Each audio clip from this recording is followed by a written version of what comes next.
RS Bengali क्लासरूमे सकलके स्वागत। आजकेर भिडियोते आमी पश्चिमबंग मध्यशिक्षा पर्षद अनुमोदित षष्ठ श्रेणीर स्वास्थ्य और शारीर शिक्षा पाठ्य बईटिर द्वितीय अध्याय जे अध्यायटिर नाम रयेछे प्राथमिक चिकित्सा এই অধ্যায়ের অনুশীলনীর প্রশ্নের উত্তর নিয়ে আলোচনা করব।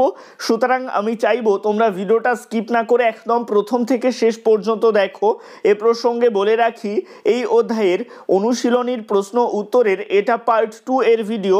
পার্ট 1 এর ভিডিও যারা এখনো পর্যন্ত দেখে উঠতে পারোনি তাদের জন্য আমি এই ভিডিওটার ডেসক্রিপশনে পার্ট 1 এর ভিডিওর লিংক দিয়ে দেব, অবশ্যই সেখান থেকে ভিডিওটা দেখে নিও। তো কথা না বাড়িয়ে শুরু করছি আজকের মূল ভিডিও। সেকশন 3 তে 11 দাগে বলা হচ্ছে সংক্ষিপ্ত উত্তর দাও। 11-র 1 দাগের প্রশ্ন, প্রাথমিক চিকিৎসা কাকে বলে? প্রাথমিক চিকিৎসার সুবর্ণ নিয়মগুলি লেখো। উত্তরে লিখবে, প্রথমে বক্স করে পয়েন্ট করবে প্রাথমিক চিকিৎসার সংজ্ঞা। এই পয়েন্টের আন্ডারে লিখবে, কোনো আকস্মিক দুর্ঘটনায় বা অসুস্থতায় ডাক্তার আসার আগে বা ডাক্তারের কাছে নিয়ে যাওয়ার অবকাশকালীন সময়ে আহত বা অসুস্থ ব্যক্তির জীবন রক্ষা ও আঘাতের সাময়িক নিরাময়ে যে বিজ্ঞানসম্মত সাহায্য বা শুশ্রূষা করা হয় তাকে প্রাথমিক প্রতিবিধান বা প্রাথমিক চিকিৎসা বলে। তারপরে বক্স করে পয়েন্ট করবে প্রাথমিক চিকিৎসার সুবর্ণ নিয়ম। এই পয়েন্টের আন্ডারে লিখবে, প্রাথমিক চিকিৎসার সুবর্ণ নিয়মগুলি হলো: 1. ধীর স্থিরভাবে প্রত্যেকটি কাজকে যথাযথ অগ্রাধিকার দিয়ে সমস্ত কাজ চালিয়ে যেতে হবে। 2. শ্বাস বন্ধ হওয়ার অবস্থা হলে বা শ্বাস বন্ধ হলে দ্রুত শ্বাসকার্য চালানোর ব্যবস্থা করতে হবে। 3. দ্রুত রক্তক্ষরণ বন্ধ করতে হবে। 4. রোগীর পক্ষে ক্ষতিকারক এইরূপ কোনো কাজ করা উচিত নয়। 5. আহতকে আশ্বস্ত করে সান্ত্বনা দিয়ে রাখতে হবে। 6. রোগীর স্থানান্তরকরণের ব্যবস্থা করতে হবে যাতে দ্রুত সে ডাক্তারের চিকিৎসা পায়। 2 দাগের প্রশ্ন, প্রাথমিক চিকিৎসার বাক্সে কি কি উপাদান থাকা দরকার? উত্তরে লিখবে, প্রাথমিক চিকিৎসার বাক্সে যে উপাদানগুলো থাকা দরকার তা হলো: 1. মার্কিউরোক্রোম, বেনজিন, বেটাডিন প্রভৃতি ওষুধ। 2. শীতলকারক স্প্রে। 3. Potassium permanganate. 4. সাধারণ স্যালাইন বোতল। 5. গ্লুকোজ। 6. চিনির দানা। প্যারা চেঞ্জ করে একসাথেই লিখবে, এছাড়াও ড্রেসিংয়ের জন্য ত্রিকোণ ব্যান্ডেজ, জীবাণুমুক্ত তুলোর প্যাকেট, জীবাণুমুক্ত গজের প্যাকেট, লিউকোপ্লাস্ট প্রভৃতি থাকা দরকার। 3 দাগের প্রশ্ন, হিট স্ট্রোক কাকে বলে? হিট স্ট্রোকের কারণগুলি লেখো। উত্তরে লেখার ক্ষেত্রে প্রথমে বক্স করে পয়েন্ট করবে হিট স্ট্রোক কাকে বলে। এই পয়েন্টের আন্ডারে লিখবে, বাইরের পরিবেশের তাপমাত্রা অস্বাভাবিক বেড়ে গিয়ে শরীরের ভিতরের তাপমাত্রা বেড়ে যাওয়ার ফলে যে সংকট সৃষ্টি হয় তাকেই বলে হিট স্ট্রোক। তারপরে বক্স করে পয়েন্ট করবে কারণ। হিট স্ট্রোকের কারণগুলি হলো: 1. প্রবল গরমকালে কঠিন পরিশ্রম করলে হিট স্ট্রোক হতে পারে। 2. শরীরের ভেতরের তাপমাত্রা আচমকা 40 ডিগ্রি সেলসিয়াসের উপরে উঠে গিয়ে মস্তিষ্কের তাপ নিয়ন্ত্রক কোষটি সাময়িকভাবে বিকল হয়ে গেলে হিট স্ট্রোক হতে পারে। 3. অত্যন্ত গরমে গুরুপাক, মশলাযুক্ত খাবার, ফাস্ট ফুড ইত্যাদি খেলে হিট স্ট্রোক হতে পারে। 4. গরমে খুব বদ্ধ ঘরে বেশিক্ষণ থাকলে হিট স্ট্রোক হতে পারে। 5. গরমে ট্যালকম পাউডার যা শরীরের লোমকূপ বন্ধ করে এগুলো ব্যবহার করলে হিট স্ট্রোক হতে পারে। 4. হিট স্ট্রোক কিভাবে প্রতিরোধ করা যেতে পারে?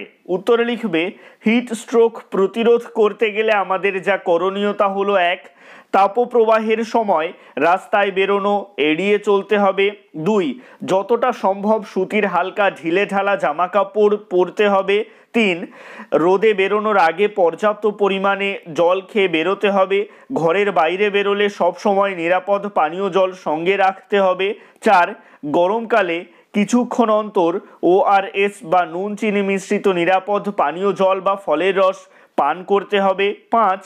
একটানা অনেকক্ষণ রোদে না হেঁটে প্রতি আধ ঘন্টা অন্তর কিছুক্ষণ গাছের ছায়ায় বা বিশ্রামালয়ে বিশ্রাম নিতে হবে। 6, বাড়ির বাইরে বেরোলে ঘাম মোছার রুমাল রাখতে হবে।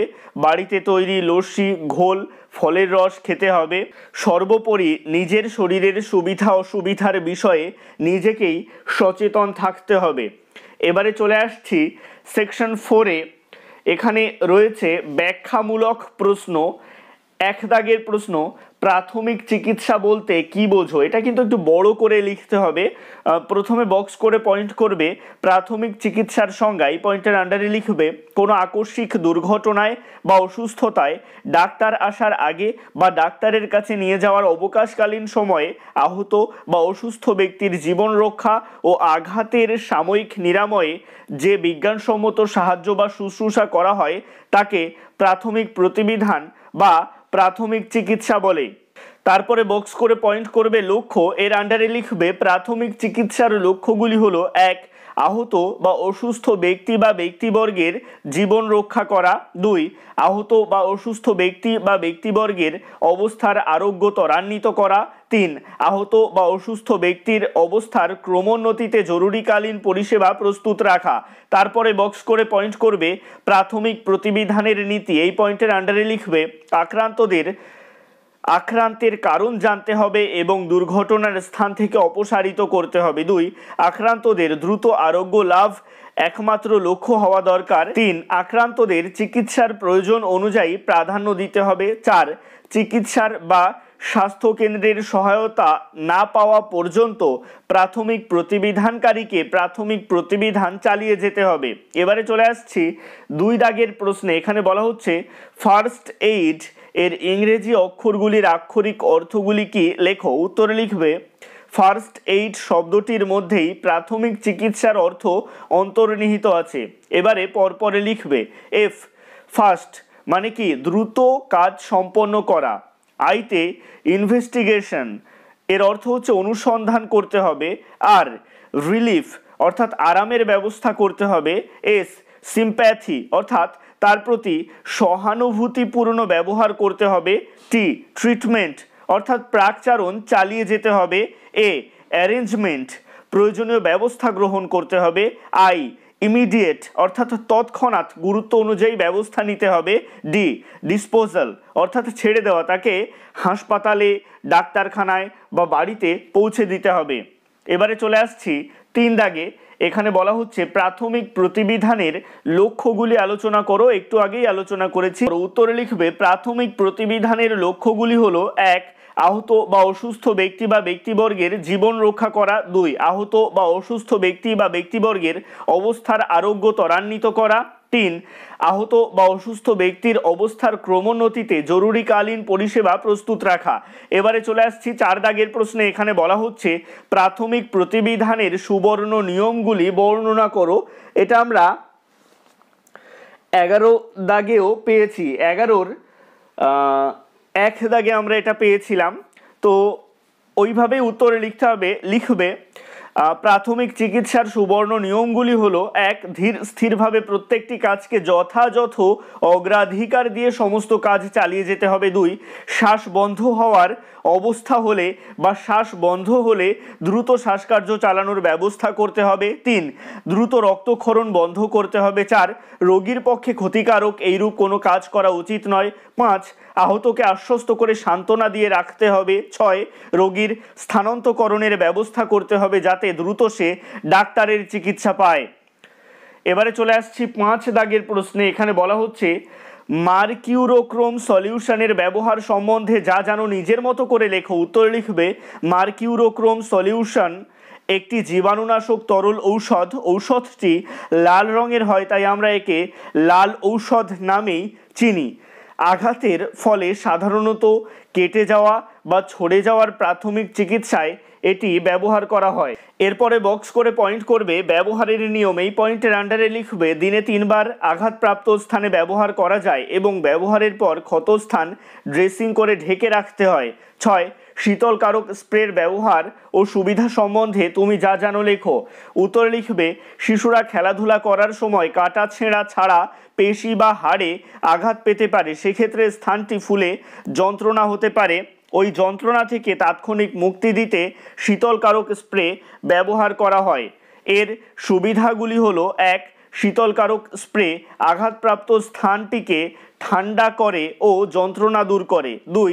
এটি সহজে বহনযোগ্য। এবারে চলে আসছি 7 দাগে। এখানে বলা হচ্ছে প্রাথমিক চিকিৎসা বাক্সে কী কী উপাদান রাখা উচিত বলে তুমি মনে করো তা বর্ণনা করো। উত্তর লিখবে প্রাথমিক চিকিৎসার বাক্সে যে উপাদানগুলো রাখা দরকার তা হলো: 1. মার্কিউরোক্রোম, বেনজিন, বেটাডিন প্রভৃতি ওষুধ। 2. শীতলকারক স্প্রে। 3. Potassium permanganate. 4. সাধারণ স্যালাইন বোতল। 5. গ্লুকোজ। 6. চিনির দানা। এছাড়াও ড্রেসিংয়ের জন্য ত্রিকোণ ব্যান্ডেজ, জীবাণুমুক্ত তুলোর প্যাকেট, জীবাণুমুক্ত গজের প্যাকেট, লিউকোপ্লাস্ট প্রভৃতি রাখা দরকার। এবারে চলে আসছে 8 দাগে। এখানে বলা হচ্ছে কোনো মহামারী বা দুর্ঘটনার পরে চিকিৎসার প্রয়োজন অনুযায়ী কোন কোন ধরনের আহতদের পর্যায়ক্রমিক প্রাধান্য দিতে হবে।